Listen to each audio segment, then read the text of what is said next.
한 주간 동안 여러분 잘 살아내셨나요? 제가 지난주에 설교하면서 어떤 도전을 드렸냐면 많이 혼란스러우셨으면 좋겠다. 많이 고민해 보셨으면 좋겠고 많이 심란해 보셨으면 좋겠다 라고 말씀드렸는데 혹시 여러분 어떠셨나요? 충분히 심란하셨습니까? 너무 막 미궁에 빠지는 것은 아니지만 적당한 긴장감, 우리가 말씀에 자꾸 부딪혀야 돼요. 말씀이 그저 우리에게 편안하게만 받아들여지는 것은 이상한 것입니다. 오히려 그 말씀을 우리가 진지하게 들을 때에는 어떤 것들이 더 일반적으로 경험이 되냐면 부딪히는 거죠. 이게 아픕니다. 따가워요. 불쾌합니다. 불편해요. 자, 이런 것들이 경험이 되신다면 여러분 안심하시기 바랍니다. 그것은 하나님께서 여러분을 괴롭히시는 것이 아니라 하나님은 여러분에게 하나님의 법도를 가르치시기를 원하고 생명과 평안의 길로 여러분들을 인도하기를 원하십니다. 그렇기 때문에 내게 부딪히는 경험을 할 때에는 우리가 어떤 생각을 가져야 되냐면 내 생각이 틀렸구나. 내가 잘못된 생각을 가지고 살아왔었구나 라는 것을 얼른 반사적으로 인식하셔야 돼요. 그래서 그렇다면 내가 무엇을 잘못 생각했을까? 내가 어떤 부분을 고쳐야 될까? 나를 향하신 하나님의 뜻은 무엇일까? 기록된 말씀을 따라 또한 성령님께 간구하면서 하나님의 인도함을 받을 수 있는 그런 삶의 방향으로 여러분들이 나아가는 자들이 되어야 될 줄을 믿습니다. 그래서 이 청년의 때에 여러분 많이 고민하시고 많이 부딪혀 보십시오. 그러면 평생을 그렇게 살아야 되느냐? 그렇지 않단 말이에요. 지금 이 시기에 많이 부딪혀 보시고 많이 넘어져 보시고 많이 심란해 하신 분들은 점점 그럴 일이 줄어듭니다. 하나님의 우리를 향하신 뜻은 생명과 평안이기 때문에 여러분 안심하시고 하나님 말씀으로 더욱 깊이 나아가시는 여러분들의 삶이 되시기를 축복합니다. 지난주에 이제 예배 후에 이제 몇몇 분과 담아서 설교에 대한 메시지 피드백을 하는 자리에 저도 같이 참여를 했는데 그때 쭉 이야기를 나누면서 여러분들이 굉장히 말씀에 대한 진지한 고민들을 그래도 걱정과 다르게 많이 하는구나. 그런 것들을 봤어요. 이분들이 설교를 듣긴 듣는구나. 설교에 대해서 뭔가 진지한 고민들을 그래도 하는구나라는 것을 지난주에 같이 참석해서 이렇게 들으면서 굉장히 마음이 기뻤고 저는 여러분의 실제적인 삶에 대해서 굉장히 관심이 있어요.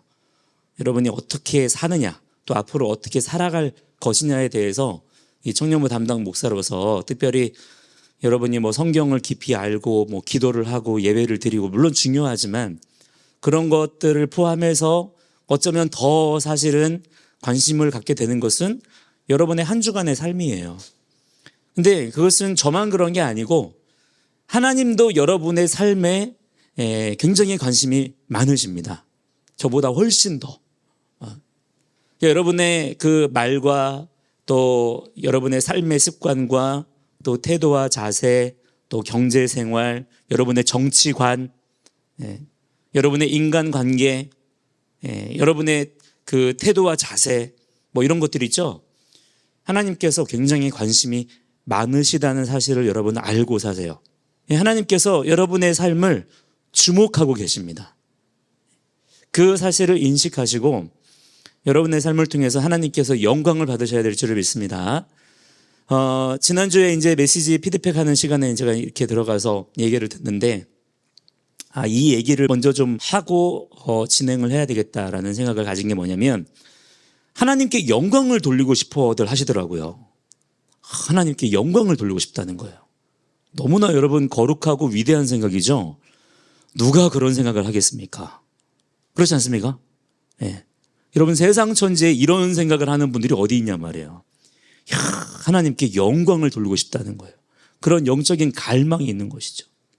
근데 이 갈망이 있는 것은 여러분 참 좋은 것인데 근데 이제 우리가 경험되어지는 문제의 상황은 뭐냐면 이 하나님께 영광을 돌리는 것에 대한 어떤 오해가 있고 또 하나님께서 나를 부르시고 하나님께서 나를 어떻게 사용하시고 내게 사명을 주신다는 것에 대한 오해, 그에 따르는 강박관념이 있는 것을 또 이렇게 보게 되더라고요.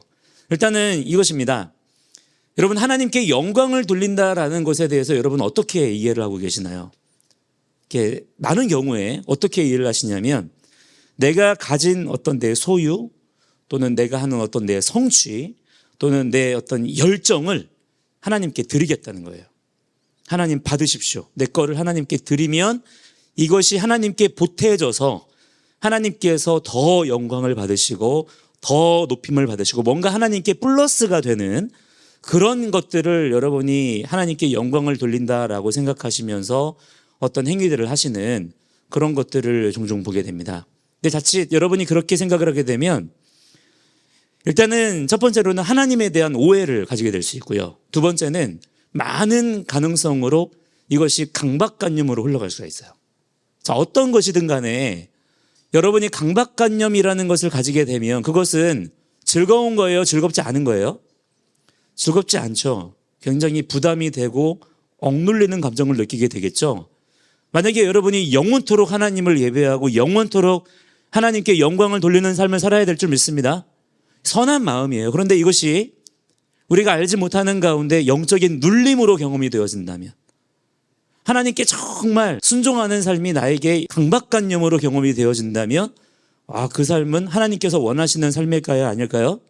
아니라는 것이죠. 주님은 우리에게 샬롬을 선포하시는 분이십니다. 여러분, 그리스도 안에서 샬롬 하시기 바랍니다. 자, 여러분이 생각을 바꾸셔야 됩니다. 어떻게 바꾸셔야 되냐? 하나님은 이미 만물의 주인이십니다. 하나님은 아무런 부족함이 없으세요. 하나님은 모든 것으로 충분하다 못해 충만하신 분이십니다. 하나님은 이미 충만하게 기쁘신 분이시고요. 충만하게 찬양을 받으시는 분이시고요. 우리가 하나님께 영광을 돌리지 않아도 전 세계의 70억 인구가 전부 다 하나님을 대적하고 하나님을 비방한다 그래도 하나님의 영광은 조금도 쇠하여지거나 감해지지 않습니다. 할렐루야. 여러분, 하나님은 위대하신 분이시고 충만하신 분이시고 그 자체로 영광의 주님이세요. 먼저는 이 인식을 가지시는 게 중요합니다. 그러니까 우리가 내가 가진 내 소유와 내 성취와 내 열정을 가지고 하나님께 뭔가를 보태드린다라는 개념이 성립이 될까요? 안 될까요? 그것은 말 자체가 안 되는 것입니다. 만약에 내가 가진 무엇으로 하나님께 보탬이 될 수 있고 하나님께 플러스가 될 수 있다고 한다면 높은 가능성으로 그분은 하나님이 아닐 거예요. 그렇다면 우리가 어떻게 하면 하나님께 영광을 돌릴 수 있을 것인가? 하나님의 창조주 되심을 마음 다해 먼저 믿으셔야 돼요. 그래야 피조물로서 하나님 앞에 영광을 돌리는 삶을 살 수가 있게 됩니다. 하나님은 우리의 창조주가 되시는 분이세요. 아멘이십니까? 그러면 그 영적인 인식 안에서 우리는 하나님 앞에 누구죠? 피조물입니다. 하나님이 우리를 지으셨을 때에는 창조주로서 피조물에게 기대하시는 바가 있다는 거예요. 하나님의 계획과 하나님의 목적이 있다는 것입니다. 하나님은 우발적으로 우리를 지으시지 않았어요. 신실하신 하나님의 언약 가운데 지음받은 자들인 줄을 믿습니다. 나만 그렇습니까? 모든 사람들이 다 마찬가지입니다. 자, 그렇다면 그 창조적인 질서 관계 안에서 내가 어떻게 하면 하나님께 영광을 돌리는 삶을 살 수가 있을까요? 지음받은 목적대로 사는 거예요. 그래서 먼저는 창조주를 인식하는 것입니다. 창조주를 알아보는 거예요. 이것이 그리스도의 복음의 능력인 것입니다. 이 눈이 가려지는 것이 죄와 사망의 권세인 거예요. 그래서 먼저는 그리스도 예수 안에서 십자가의 보혈의 은혜와 부활의 능력으로 말미암아서 우리에게 어떤 일이 경험되어져야 되느냐, 창조주 하나님을 인식하는 영적인 눈이 열려야 될 줄 믿습니다. 그래서 여러분의 모든 삶의 자리 가운데 창조주 하나님을 여러분의 삶의 자리에 초청해야 되는 거예요. 하나님, 저는 피조물입니다. 저는 창조주 하나님이 없이는 아무것도 아닌 존재입니다. 주님, 제 삶 가운데, 제 이 선택과 결정의 과정 가운데 주님 임재하여 주시옵소서. 우리가 지난주에 얘기했죠? 쉐키나 영광. 하나님의 쉐키나 영광을 추구하고 갈망하는 여러분의 영적인 태도와 자세가 먼저 갖추어져야 될 줄을 믿습니다. 자, 이것이 첫 번째가 되는 거예요. 하나님의 창조주 되심을 내가 인정하고 내가 하나님 앞에서 피조물이라는 사실을 인식하라는 것입니다. 그럼 두 번째는 뭐냐? 하나님의 창조주 되심을 나의 피조물 된 사명으로 감당하는 거예요. 그냥 사는 게 아니에요. 내 삶을, 내 하루하루의 삶을 그냥 사는 게 아니라 이 관계 안에서 살아가는 것입니다. 여러분이 무엇을 하든, 무엇을 먹든, 무엇을 마시든, 무엇을 행하든 간에 하나님은 창조주이시고 나는 하나님이 지으신 피조물이다 라고 하는 영적 관계 안에서 모든 것들을 행하는 자가 되시라는 거예요. 그러면 하나님은 내 삶 전체를 통해서 영광을 받으시고 높임을 받으십니다. 할렐루야. 자, 따라서 여러분, 하나님은 내가 삼성 들어간다고 영광 받으시는 게 아니에요. 내가 애플 들어간다고 영광 받으시는 게 아니라 이 말이에요. 내가 고위공직자가 되고 내가 돈을 많이 벌고 높은 자리에 올라가고 그런 것으로 하나님께서 판단하시는 게 아니라 하나님의 주권에 굴복할 줄 아는 한 사람을 통해서 하나님은 영광 받으신다. 오늘 여러분이 사람의 영광을 취하는 자가 아니라 하나님의 영광을 구하는 자들이 되어야 될 줄을 믿습니다. 오늘 여러분이 주님 앞에 하나님이 지으신 피조물로서 거룩하게 서시는 그러한 주님의 귀한 예배자들이 되시기를 주의 이름으로 간절히 축복합니다. 자, 그렇기 때문에 오늘 말씀이 중요한 거예요. 자, 오늘 말씀은 하나님께서 하나님의 백성 이스라엘을 구원하셨습니다. 그죠? 10가지의 재앙으로 애굽의 왕과 애굽의 백성들을 완전히 압도하셨어요. 그죠?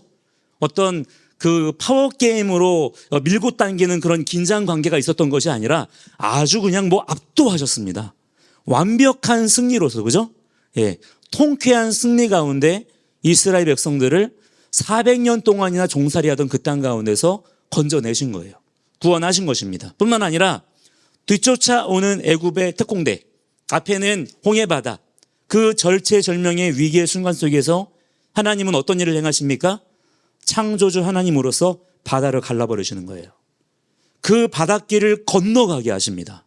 그리고 지금 어디에 도착했어요? 광야 땅에 도착해서 그 광야 땅에 머물러 있는 중에 있는 거예요. 놀라우신 구원의 역사를 경험하게 된 것입니다. 그죠? 그들이 뭔가를 했기 때문에 구원받은 것인가요? 그렇지 않아요. 하나님의 주권적인 은혜와 주권적인 능력 가운데 그들이 구원함을 얻게 된 것입니다.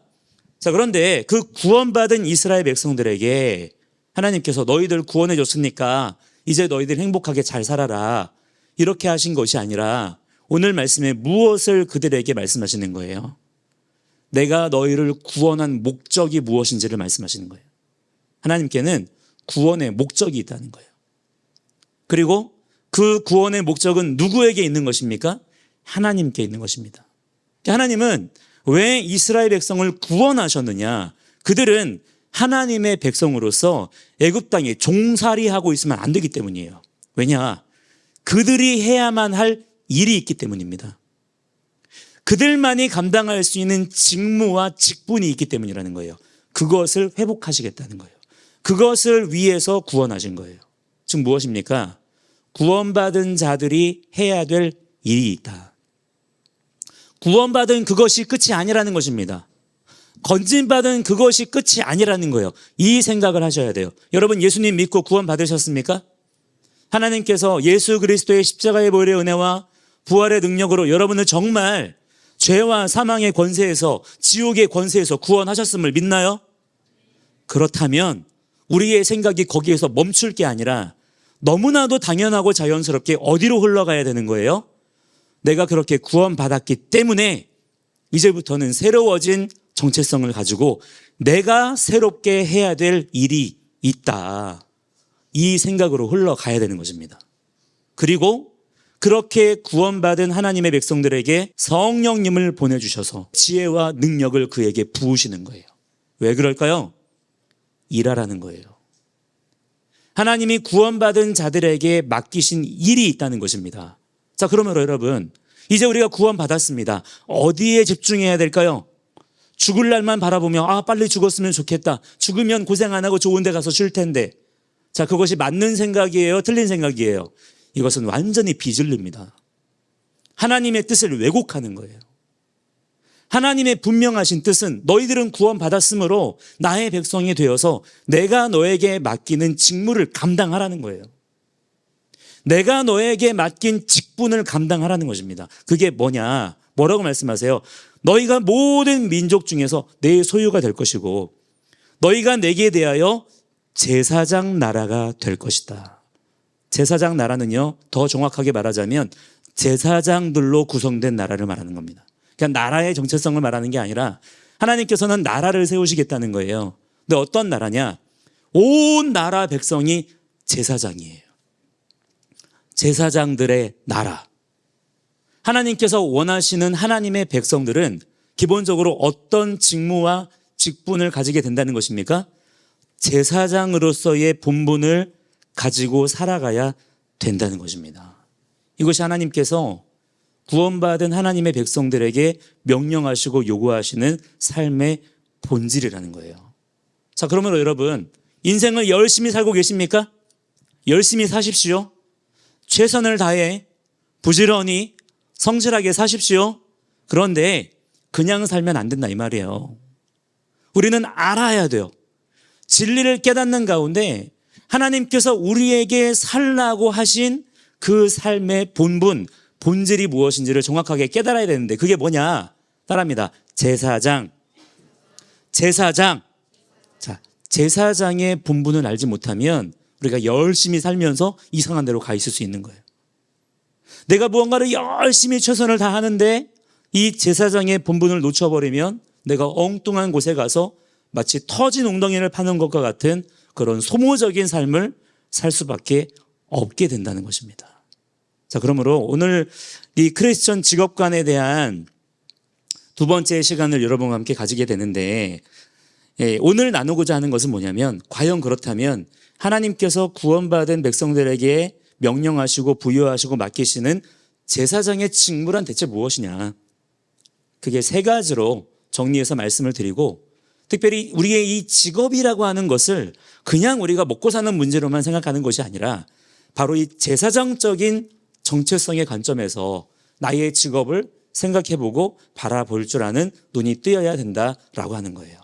자, 첫 번째로 제사장이란 어떤 존재냐면 이 세 가지를 잘 메모해 놓으시고 이번 한 주간 동안 이 세 가지에 여러분의 삶의 초점을 맞춰보시기 바랍니다. 자, 첫 번째는 뭐냐면 제사장은 예배자입니다. 제사장 본인 자신이 바로 예배자예요. 즉 하나님은 우리 각 사람을 통해서 1차적으로 원하시는 게 뭐라는 것입니까? 예배를 원하신다는 거예요. 근데 예배에 대한 생각이 우리는 너무 많이 종교 의식적으로 흘러가 있어요. 자, 우리는 제가 누차 여러분에게 말씀드리지만 종교성을 경계해야 됩니다. 자, 사람이 만든 이 종교라고 하는 것은 어떤 식으로든 어떻게 흘러가게 되어 있느냐? 우리의 삶과 하나님의 말씀을 뜯어내는 부분으로 사용되고 있다는 것을 알아야 돼요. 자, 사람의 발상으로 만들어진 모든 종교성은 하나님의 진리의 말씀이 내 삶 가운데 심겨지지 못하게 합니다. 내 삶을 하나님의 말씀과 떨어뜨리는 역할로 쓰여지는 게 바로 종교라고 하는 거예요. 여러분, 기독교의 진리가 종교로 변질되어서는 안 될 줄을 믿습니다. 기독교는 종교가 아니에요. 엄밀히 말해서. 자, 왜 이렇게 현대 기독교가 이단 사이비 문제 때문에 골머리를 앓고 있느냐? 종교성에 머물러 있기 때문이에요. 종교성을 벗어버려야 돼요. 우리 자신의 정체성을 새롭게 인식을 해야 됩니다. 우리는 기독교 종교인들이 아니라 진리를 맡은 하나님 나라의 거룩한 백성들이에요. 우리 한 사람 한 사람이 살아계신 하나님을 섬기는 제사장이라고 하는 실제적인 인식을 가지고 살아갈 때 여러분 이단 사이비 문제 해결될 수 있습니다. 접점이 없는 거예요. 아예 부딪히는 접점 자체를 우리가 사라지게 만들어버릴 수가 있는 것이죠. 그냥 가뿐하게 그들을 제압할 수가 있는 것입니다. 이단 사이비 종교들 뿐만 아니라 모든 종교들의 특징, 그들이 말하는 대로 살 수 있는 것들이 없어요. 왜냐? 그 기반 자체가 전부가 다 영지주의이기 때문에. 영지주의는 뭐냐면 하나님의 창조성을 부인하는 거예요. 하나님의 창조주 되심을 부인하는 것입니다. 영적인 만족을 추구하는 거예요. 그렇게 살지는 않겠다는 거예요. 자, 이런 생각에서 우리는 벗어나서 우리가 여러분 진리를 따르는 자들입니까? 하나님은 창조주이신가요? 그렇다면 말씀을 읽어요. 말씀을 배웁니다. 은혜 받았어요. 그러면 우리에게서는 어떠한 반응이 나타나야 될까요? 말씀대로 내 삶 가운데 심고, 그 말씀대로 말하고, 그 말씀대로 내 손과 발이 행동하고, 나의 태도와 자세가 바뀌고, 여러분의 은밀한 습관 하나가 고쳐지고, 이러한 삶의 변화의 역사들이 마땅히 당연히 나타나야 될 줄을 믿습니다. 하나님의 말씀이 내 삶 가운데 실제적으로 열매 맺는 거예요. 이것이 진리의 능력인 것입니다. 이것이 경험되어져야 되는 거예요. 자, 그렇기 때문에 여러분, 예배라고 하는 것도 마찬가지예요. 예배라고 하는 것을 너무 스피리추얼하게만 생각하지 마시라 이 말이에요. 그러니까 우리가 드리는 영적인 행위, 너무 우리의 어떤 종교 의식 속에 예배라고 하는 개념을 가두지 마시고, 아까도 인도자님께서 그런 멘트 하셨잖아요. 우리의 삶이 곧 예배가 되어야 된다. 아멘이십니까?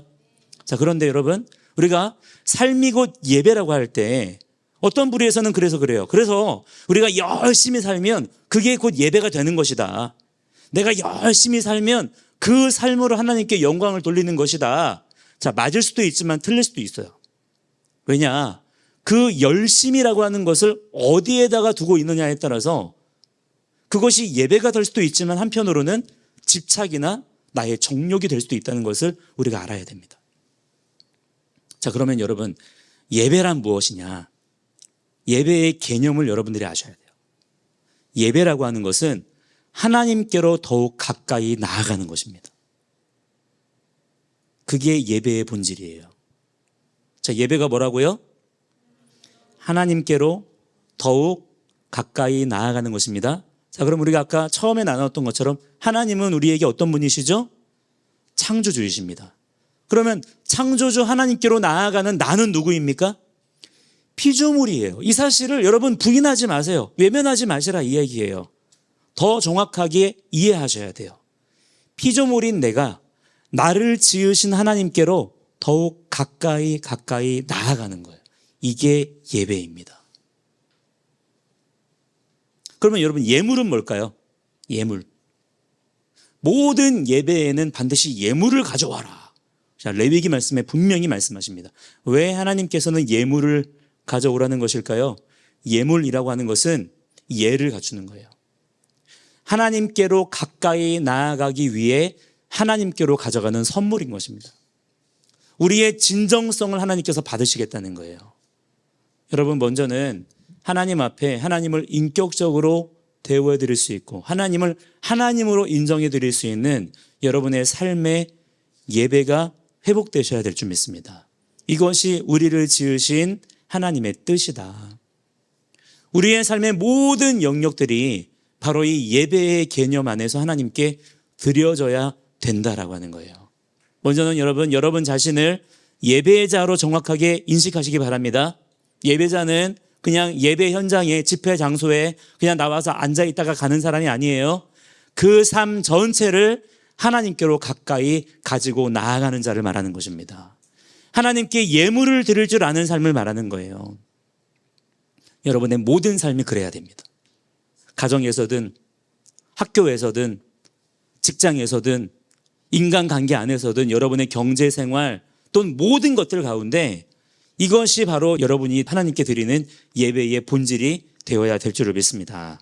두 번째는 뭐냐면 백성을 하나님께로 인도하는 자입니다. 그게 제사장이 해야 될 일이에요. 다른 말로는 중보자라고 합니다. 하나님과 백성들 사이에 끊어진 관계를 이어주는 자.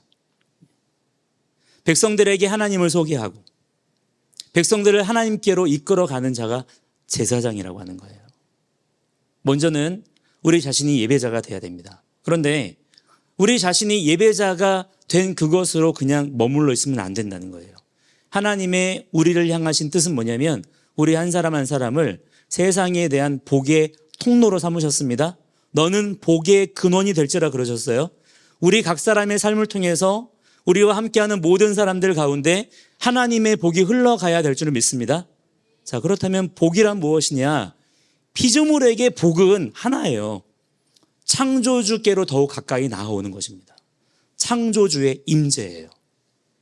자, 그렇기 때문에 우리가 해야 되는 너무나 중요한 영적인 직무가 무엇이냐면 나의 삶을 통해서 나와 함께하는 모든 사람들이 하나님께로 더욱 가까이 나아갈 수 있도록 돕는 자의 역할을 하는 것입니다. 이것을 단순히 전도의, 우리가 알고 있는 전도와 선교의 용어로만 여러분이 국한해서 이해하지 않았으면 좋겠어요.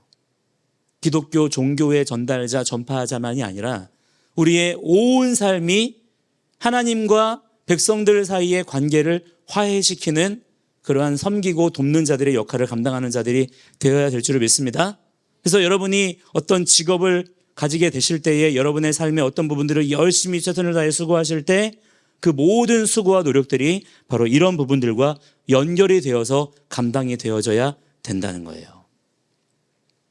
여러분의 삶을 통해서 더 많은 사람들이 하나님께로 나아올 수 있도록 여러분 여기에 초점을 맞추시고 모든 일들을 그렇게 행하시는 자들이 되시기를 바랍니다. 그러면 하나님께서 여러분을 통해 일하실 수가 있다는 거예요. 여러분을 사용하실 수가 있다는 것이죠. 자, 세 번째는 뭐냐면 제사장은 어떤 일을 감당을 해야 되느냐? 백성에게 말씀을 선포하며 가르치는 자입니다. 그게 제사장이에요. 자, 뭐 하는 사람이라고요? 백성에게 말씀을 선포하며 가르치는 자다.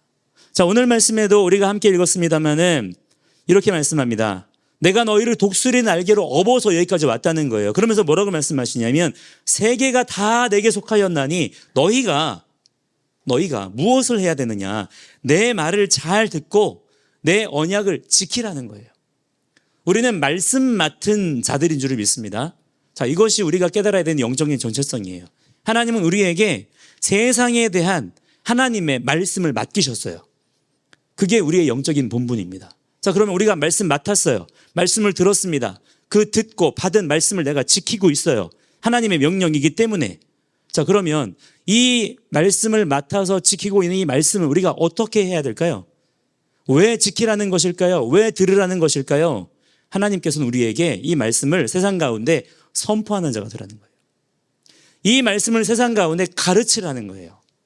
그래서 어떻게 하라는 것입니까? 온 세상 사람들이 하나님의 말씀에 따라 종교를 세우는 게 아니라 말씀에 따라 실제 삶을 거기에 맞추는 거예요. 이것이 진정한 대부흥의 역사가 되는 것입니다. 여러분, 이 시대 가운데 너무나 많은 질서와 기준이 왜곡되고 있어요. 지금 우리가 함께 읽자고 얘기했던 그 권위주의적 순간, 지금 사서 읽고 계신 분들이 좀 계시죠? 지금 책이 좀 어렵다라고 아우성인 분들도 계신데, 근데 조금 더 집중해서 차분한 마음으로 읽어보시면 이제 용어들 자체가 이제 번역된 용어들이고 사실은 정상적이지 않은 신조어들이 많아요. 왜 그러냐면 세상이 지금 그래요. 그래서 그거를 표현하려고 하다 보니 없던 표현들을 이제 만들어서 써야 되다 보니까 좀 어색하게 생소하게 느껴지는 부분들이 있을 수 있지만 조금만 정신을 차리고 쭉 읽어보면 또 전체적인 문맥 속에서 이해가 되는 것들이 있습니다. 그래서 그거를 읽어보면 너무나 기가 막히고 참담한 게 뭐냐면 하나님께서 세상을 창조하셨기 때문에 세상 가운데는 인간이 어찌할 수 있는 하나님의 창조 질서가 있단 말이에요. 이것은 사람들이 어떻게 바꿀 수가 없어요. 그래서 그 질서에 맞추며 순응하며 살아가야 우리에게 주어진 삶을 복되게 살아갈 수가 있는 것인데, 그런데 지금 인본주의가 너무나 강해지면서 하나님을 무시하고 대적하고 외면하는 일들이 너무나 많아지고 있는 거예요. 그래서 어떤 일이 경험되어지고 있냐면 인간 사회 속에 너무나 당연한 이치, 너무나 당연한 기준과 질서가 부인되고 있고 외면받고 있고 왜곡되고 있어요. 망가지고 있습니다. 자, 그래서 어떻게 되고 있어요? 세상이 지금 망할 길로 치달아가고 있어요. 자, 이러한 세상 가운데 우리 그리스도인들의 영적 포지션은 어디여야 될까요? 세상의 흐름이 그렇기 때문에, 대세가 그렇기 때문에, 세대적인 흐름이기 때문에 우리도 그냥 그 물살에 휩쓸려 갈 수밖에 없는 것일까요? 그렇지 않다는 거예요. 왜 하나님께서 우리를 구원하셨느냐? 이 시대 가운데, 특별히 그것도 이 시대 가운데, 이 복잡 다난한 이 시대 가운데 왜 우리를 보내셔서 우리를 구원받은 자로 이 시대 가운데 세우셨느냐? 여러분 한 사람 한 사람이 게임 체인저가 되라는 것입니다. 여러분 한 사람 한 사람을 통해서 하나님께서 일하시겠다는 거예요. 어떤 방식으로? 하나님은 언제나 한 가지 방법으로 일하십니다. 그게 뭐냐? 말씀의 선포예요. 말씀을 깨달아 알게 하는 거예요. 어떻게? 단순히 지식적인 차원에서? 아니에요. 말씀에는 창조의 능력이 있습니다. 그거는 사람의 말도 마찬가지예요. 사람이 말할 때에 하나님의 말씀을 떠나면 어떤 말을 하게 될까요? 너무나 당연하게, 자, 하나님의 말씀은 진리입니다. 근데 하나님 말씀을 내가 떠났어요. 떠나서 내가 내 생각을 말해요. 그 말은 어떤 말일까요? 거짓말이죠. 진리가 아니기 때문입니다. 거짓말을 막 내뱉는 거예요. 그러면 여러분 어떤 일이 벌어진 줄 아십니까? 세상 가운데 창조는 생명이에요. 창조와 반대되는 역사들이 생겨납니다. 거짓말의 열매는 뭘까요? 죽음이에요. 죄와 사망의 역사가 일어나게 되는 거예요. 살자고 하는데 한편은 죽어나가요. 우리가 다 행복하지 않은 한쪽에서는 불행을 경험하게 되는 거예요. 참담한 일을 경험하게 되는 것입니다. 자, 이러한 세태 가운데 그러면 여러분 구원받은 자들로서 우리가 어떤 영적인 직무와 포지션을 감당을 해야 될까요? 하나님의 진리의 말씀을 말씀 맡은 자들로서 내 입술을 열어 소리내는 역할을 여러분들이 감당을 해야 된다는 거예요. 그래야 이 변화하는 급물살을 우리가 바꿀 수가 있다는 것입니다. 누가 그렇게 할 수 있습니까? 바로 그리스도 예수 안에 있는 성도 한 사람 한 사람이 그 역할을 감당할 수가 있다는 거예요. 여러분, 제사장은요, 어떤 종교 서비스맨이 아닙니다. 종교인이 아니에요. 어떤 종교 지도자에 국한되는 그런 사람이 아닙니다. 제사장은 뭐냐? 구원받은 성도의 구체적인 본분이에요. 하나님께서 아담을 지으시고 아담에게 기대하시고 원하셨던 삶의 모습이 있죠? 그죠? 모든 만물을 다스리고 정복해라. 경작해라. 네가 그들의 이름을 지어주어라. 네가 그들의 리더가 되어라. 아담에게 기대하셨던 그 본분이 있죠? 근데 이것이 창세기 3장에서 죄 때문에 어그러지고 왜곡되어지고 망가졌잖아요. 그래서 에덴이 파괴되었지 않습니까? 근데 하나님은 이 창조 질서를 포기하신 게 아니란 말이에요. 하나님의 백성들을 구원하셔서 아담에게 부어셨던 그 직분을 다시 회복해 하시는데 그것이 뭐냐면 제사장의 직분이라는 것입니다. 여러분이 그리스도 안에서 이 제사장의 직무를 감당하시는 가운데 하나님 나라의 영광을 더 풍성하게 할 수 있는 주님의 귀한 종들로 쓰임받게 되시기를 주의 이름으로 간절히 축복합니다. 자, 그렇기 때문에 앞으로 여러분이 그 직업을 위해서 지금 여러분이 또한 가지고 있는 직업, 지금 하고 있는 그 일도 어떻게 보면 직업이죠. 그죠? 여러분의 미션, 그 일들을 여러분이 어떻게 이해를 해야 되냐면 바로 이러한 제사장적인 아이덴티티 안에서 이해를 해야 된다는 거예요. 세 가지 말씀드렸죠. 첫 번째가 무엇이었습니까? 예배자입니다. 두 번째는 백성을 하나님께로 인도하는 자, 그냥 나만이 아니에요. 그죠? 내가 통로가 되고 중보자가 되는 것입니다. 섬기는 자가 되는 거예요. 세 번째는 무엇입니까? 백성에게 말씀을 선포하는 자, 말씀을 가르치는 자, 말씀을 지키게 하는 자. 이것이 바로 제사장의 직무가 되는 것인데, 자, 그렇기 때문에 모든 나에게 주어진 일들, 직무들, 직업들 이런 것들은 어떻게 감당이 되어져야 되느냐? 이 제사장적인 일들을 감당하는데 도움이 되는 쪽으로 감당이 되어져야 된다는 거예요. 반대로 이것과 부딪히거나 이것이 방해받는 일들은 우리가 하면 될까요? 안 될까요? 안 된다는 것이죠. 우리 성경 한 군데 찾아보겠습니다. 성경 말씀 고린도전서 찾아볼게요. 고린도전서 10장 23절 24절 찾아보세요.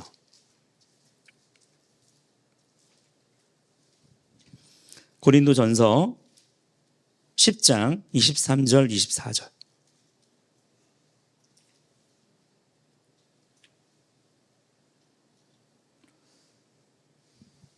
찾으셨습니까? 함께 같이 읽습니다. 시작. 모든 것이 가하나 모든 것이 유익한 것은 아니요 모든 것이 가하나 모든 것이 덕을 세우는 것은 아니니 누구든지 자기의 유익을 구하지 말고 남의 유익을 구하라. 그것이 가능하냐 가능하지 않느냐 그걸 가지고 선택하고 판단하지 말고 무엇을 구하라는 거예요? 무엇이 유익한 것인지, 무엇이 덕을 세우는 것인지, 무엇이 하나님의 뜻에 합한 것인지를 추구하는 자들이 되어야 되는데, 근데 문제는 우리의 마음이 너무나 쉽게 어디로 가냐면 가능성을 자꾸 따지는 거예요. 내가 이걸 할 수 있냐 없냐, 내가 이걸 해도 되냐 안 해도 되냐, 이런 쪽으로 흘러갈 게 아니에요. 우리는 조금 더 높은 가치 판단 기준을 가져야 된다는 것입니다. 그게 뭐예요? 하나님께서 우리에게 진정 원하시는 게 뭐냐. 근데 우리는 너무나 조급해요. 뭔가를 빨리 선택해야만 우리가 이길 수 있고 우리가 성공할 수 있다는 강박관념에 사로잡혀 있는 거예요. 그런 생각을 벗어나서요, 여러분, 조금 더 여유 있게 느긋하게 생각하시기 바랍니다. 하나님 따라가다가 내가 어떤 기회를 놓쳤어요. 그럼 망할까요? 하나님께서 망하게 하실까요?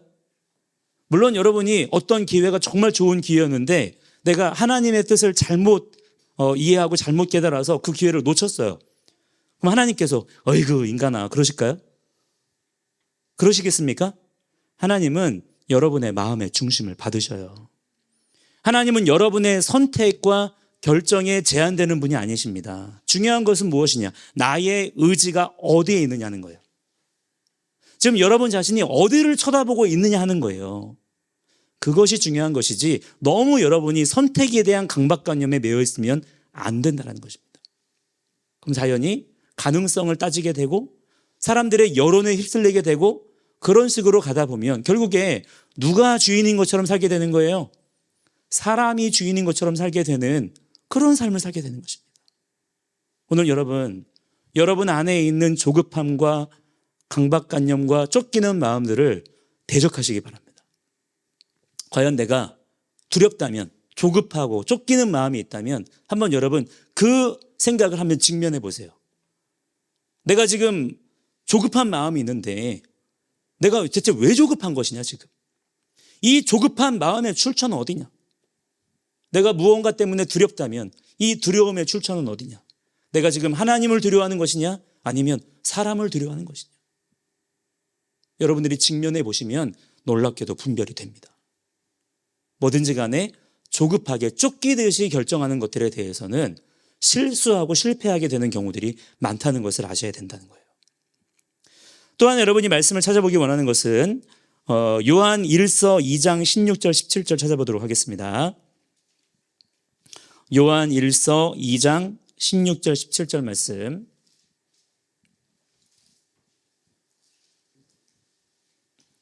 찾으셨나요? 함께 읽겠습니다. 시작. 이는 세상에 있는 모든 것이 육신의 정욕과 안목의 정욕과 이생의 자랑이니 다 아버지께로부터 온 것이 아니요 세상으로부터 온 것이라. 이 세상도 그 정욕도 지나가되 오직 하나님의 뜻을 행하는 자는 영원히 거하느니라. 아멘. 자, 내가 어떤 직업을 가지고 싶어요. 또 어떤 비전을 향해서 어떤 꿈을 향해 막 달려가고 있습니다. 자, 그런데 사람이 어떤 것에 열정을 막 부여하잖아요. 그러면 탄력을 받아가지고 하나님의 뜻을 구하지 않게 돼요. 탄력받은 대로 막 가느라고 잠깐 브레이크를 거는 일이 필요합니다. 그 자리에 잠깐 멈춰 서는 일들이 필요해요. 믿음의 용기를 가지시고 그리고 물어보셔야 돼요. 하나님, 제가 지금 이 일들을 열심히 최선을 다해서 하고 있는데 자, 이것이 하나님이 주신 패션입니까? 아니면 육신의 정욕, 안목의 정욕, 이생의 자랑을 내가 지금 따라가고 있는 것입니까? 분별하게 해달라고 기도하셔야 돼요. 심지어 일이 잘 풀릴 수 있어요. 돈도 벌 수 있습니다. 인정받을 수도 있어요. 그러나 그것이 판단 기준이 되면 안 된다는 거예요. 왜냐? 우리는 제사장이기 때문에 예배자이고 또한 중보자이고 또한 말씀을 가르치는 자의 사명을 맡은 자들이기 때문에 그 정체성을 가지고 여러분의 인생의 방향을 점검할 수가 있어야 된다는 것입니다. 과연 내 인생을 향한 여러분의 어떤 직업을 향한 마음은 어디에 있는 것이냐? 여러분의 야망이냐? 여러분의 정욕이냐? 그래서는 안 된다는 거예요. 왜냐? 여러분은 하나님이 지으신 피조물이기 때문에 이 사실을 정확하게 인식하며 살아가시는 자들이 되시기를 바랍니다. 자, 그러면 심플하게 두 가지만 봅시다. 심플하게. 그러면 어떻게 하면 될까요?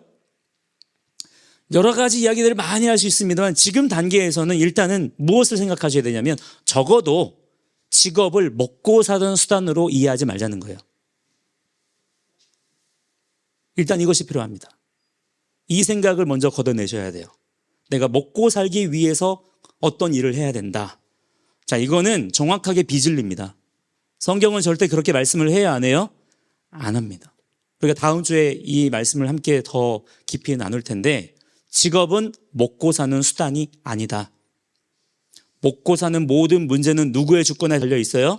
하나님의 주권. 하나님만이 우리의 공급자가 되십니다. 할렐루야. 이 믿음을 가지시고 내 마음에 그 생각들을 걷어내는 것들이 필요하다. 자, 두 번째는 뭐가 있냐? 내가 해야 될 어떤 일에 대해서 어떻게 생각하셔야 되냐면 창조적인 사명으로 이해를 해야 된다. 창조적인 사명. 자, 창조적 사명 하니까 좀 막연하죠? 이 창조적인 사명이 뭐냐면 바로 이것입니다. 예수님께서 우리에게 가르치신 기도에 창조적인 사명이 들어가 있어요. 그게 뭐냐면 아버지의 뜻이 하늘에서 이루어진 것처럼 이 땅에서도 이루어지기 원합니다. 그게 주님이 우리에게 가르치신 기도의 내용이잖아요. 자, 그것을 붙잡고 사는 거예요. 하나님의 뜻이 하늘에서 이루어진 것처럼 주님 하나님의 형상으로 지음받은 내 삶을 통해 이 땅 가운데서도 그 일이 일어나기를 원합니다. 그 믿음을 가지고 하나님 저의 삶을 사용하여 주시옵소서. 하나님이 그 일을 감당하라고 여러분 각자에게 주신 재능이 있고요. 또한 내가 좋아하는 열정적인 어떤 것들을 추구하는 마음이 있고요. 다 주셨어요. 그 일을 감당하기에 충분한 그 부르심의 소명을 여러분들이 발견할 수 있는 그런 귀한 영적인 깨달음이 여러분에게 있게 되기를 축복합니다. 그것이 단순히 그냥 교회 안에서 우리끼리 그렇게 얘기하자 이것이 아니라 실제 여러분의 삶에 이 진리가 심겨지고 변화의 역사가 경험이 되어지는 그런 여러분들의 삶이 되기를 주의 이름으로 간절히 축복합니다. 함께 이 시간에 우리 같이 찬양하고 우리 기도하는 시간 갖도록 하겠습니다.